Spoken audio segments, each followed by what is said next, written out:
questo caso sono piccole, ci sono anche quelle più grandi, che rappresentano delle barche a remi o barche a vela, e delle isole. In questo caso vediamo l'isola dello yoga, l'isola spirituale, che porta l'ideogramma Ek Onkar.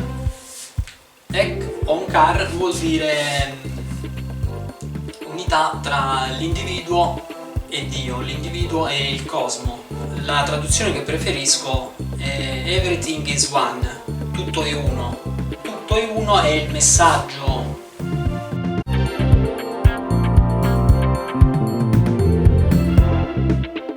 coinvolgere gli altri artisti o semplicemente appassionati che vogliono provare a realizzare una barca o un'isola.